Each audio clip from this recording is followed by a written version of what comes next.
What's up, Woodford? This is Emily Downey. I'm here at the Woodford County Courthouse today, joined by County Clerk, Miss Sandy Jones. Sandy is the official elections administrator for our county, and she has some great information on this election season. So, Sandy, what can voters expect this season? Well, I'm so happy that you've had me here with you today. Thank you for inviting me. I've had numerous questions about exactly how do you go about in-house voting. So we're going to start there. We will be coming in. You'll be asked to park over in the sheriff's side of the courthouse. So that's kind of why we've started here. You will have ample parking here. You can use the handicap ramp if you will need to come in. It is accessible for anyone who wants to come inside. When you do get inside, you will be very carefully guarded under all of the CDC guidelines. We'll make sure that your temperature is taken when you do come in.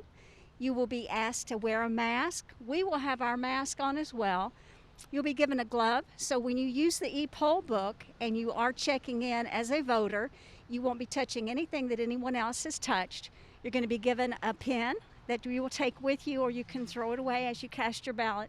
Then you'll be asked to go out the front door. So we have a separate ingress and egress as you come in and out. You won't be passing any other voters, and we're going to make it as safe as possible for you when you come in to vote. That's incredible. You guys have really thought of everything. Would you like to take us inside and show us how it works? Sure. Thank you. So now we're inside of the courthouse where you actually come in and vote, and I see a shiny new ballot box over to my left. Miss Sandy, can you tell us a little bit about the ballot process and maybe where another one might be going? Sure. If you are a voter who has applied for an absentee ballot, you can either mail it in or you can drop it in one of the two boxes that we're going to have. As you can see here in the sheriff's office, you step right inside of the door. We have 3 keys. We're very secure. You'll press this and insert your ballot, and it is there securely to be emptied every day. Each one of these ballots will be taken downstairs in the processing center, where I'll show you exactly what happens once we pick them up from you. The other one will be located in Midway, but we're not sure where the location is at this point. But this is the dropbox. When you hear us make reference to the ballot dropbox, this is exactly what we're talking about. So now we're in the basement of the courthouse in the processing center. Miss Sandy, can you tell us why we're actually allowed in here this year? Yes. The ballots have not been delivered at this point. Hopefully we will have those sometime next week. They're still being printed at this point. So by us not having the ballots here, it is perfectly permissible for you all to come in here with me today. It is locked at all times. As you can see, we have all of our voting machines over here that our vendor just set yesterday. So they are ready to go at this point. What you see here set up is all based on how we were required to abide by the emergency order that was a bipartisan order drafted by our Secretary of State, our governor, and our State Board of Elections. So in this process of speaking of our mail-in ballots, how we go about doing this is a rather in-depth process. When you go online and you order your absentee ballot, that portal is used that it automatically gives us a label that will have your name on it. So that label is delivered to us by overnight delivery the next day. We get that ballot down here and match it with your ballot in all of the parts of it that I'm going to show you how you're going to receive it. And that ballot is over here scanned. So we record the exact date based on this barcode that is on your label as to when it was received, when it went out, and also when you mail it back, we scan that same barcode again, and it's handled over on the other end of the room, and that's the receiving end. So we've separated this just as a manufacturing plant. Here's where we put it all together. We put your ballot together and all of the pieces. It's scanned to record exactly the date that we do it. And on this end, on the incoming end, it's recorded as to when we take it in. So this intelligent bar that's now on your ballot is going to be like a tracking mechanism. So you can use the website on the Secretary of State's site or the State Board of Election and track it just like it would be an overnight delivery package. So you can tell exactly when it was received and when we get it back and that it was counted. So the mystery out there of whether or not my ballot has been received and it has been counted is pretty much all answered just in that one little scan that we do, and you're following up on it to see exactly where it is. I think that'll relieve a lot of people's apprehension that maybe we didn't get it back. So this is what happens when you do mail it back.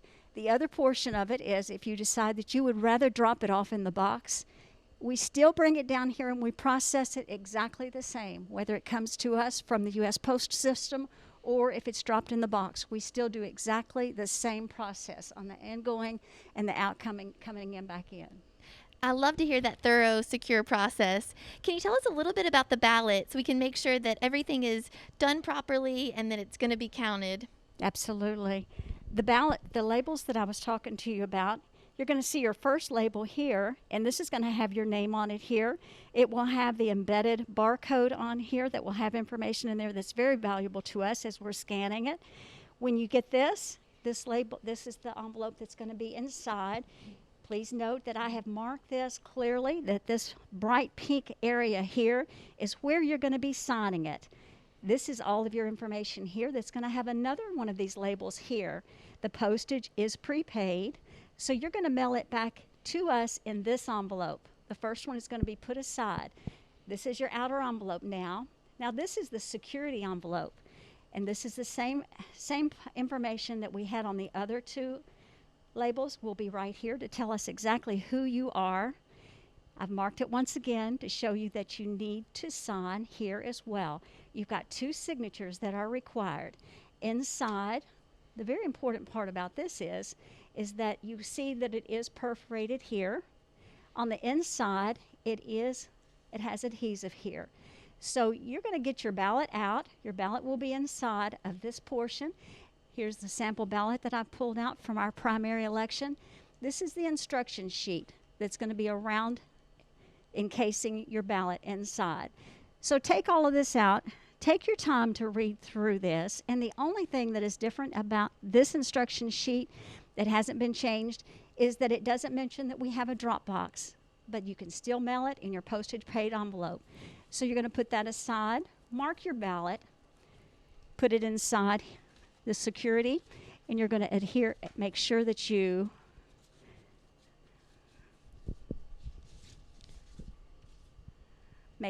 dampen that, and you're going to close it up and seal it down tight.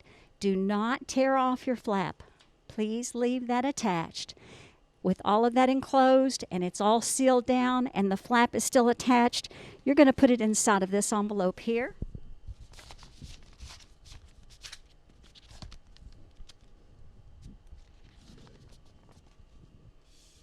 Seal it up. Don't worry about your postage, and either put it into the mailbox or drop it in the Dropbox and send it back to us. And that's the complete package that comes back to us. Then you go online to see exactly where it is and when it does reach us. That sounds easy enough. I think I can do that. So tell us about the dates. I think there are some extended dates and hours that our voters might need to know about this year. Yes. We have more voting options this election than we've ever had in the past. We have in-house voting that's going to start on Tuesday, October the 13th. We have Saturday voting. We've never had Saturday voting before. So the 17th, the 24th, and the 31st, Saturdays, you're able to come upstairs and do your in-house voting there as well. The extended period on Saturdays, we're looking at right now 8 to 12. That just depends upon how people take Saturday voting. If it's lull and we don't have a lot of activity, we will start at 12. But if the lines continue, we're just going to be there as long as people need to come in and vote. So there's a lot of options out there, and that's not even including Election Day. These are everything that you can do leading up to Election Day. This is, September is your registration, National Registration Month. Very apropos for where we are. You have until October the 9th to register to vote. I'm sorry, the 5th. It's the 5th that you have to vote, register to vote. And the 9th is the last date that you can ask for an absentee ballot to go on the portal and to request your ballot. So the 5th is your deadline to register. The 9th is the last day that you can request your absentee ballot, because we have to have time to process it and make sure that all of them that are out, which is now about 3,500 requests that we've had, so we've had already a huge request. We have time to process them when they get back. Perfect. And then day of, election day, if they want to come on site, there's that option as well, right? Yes, we have in-house voting. This is going to be set up just like all of the other elections that we've had. We will have the 2 Republicans and 2 Democrats there as any other precinct when you come in to vote. 6A to 6P. We're going to be at Falling Springs. We will have 9 stations out at Falling Springs. This is the proposed plan, what we have submitted as the County Board of Elections to the State Board of Elections. So unless that changes, we will have 9 stations out there that are not precinct specific, meaning you don't have to come out and go, now where's my precinct? You can go to any of the stations and they're all equipped to give you your ballot. Awesome. Well, there are so many opportunities. Where can they find this information if they need to kind of review the information we've given today? Where should they go? You can go to woodfordcountyclerk.com. A lot of the information is there. We have a web on our Facebook page. We have some information there as well. But please call us if you have any questions at all. The number that you can get through that is the most open, and we have a line down here, is the 873-8005 phone number. That's pretty much designated for our voting questions. So just give us a call. If you have any questions, we'll be glad to help you. Thank you so much, Sandy, and thank you to all of you guys for exercising your right to vote. That's What's Up Woodford this week.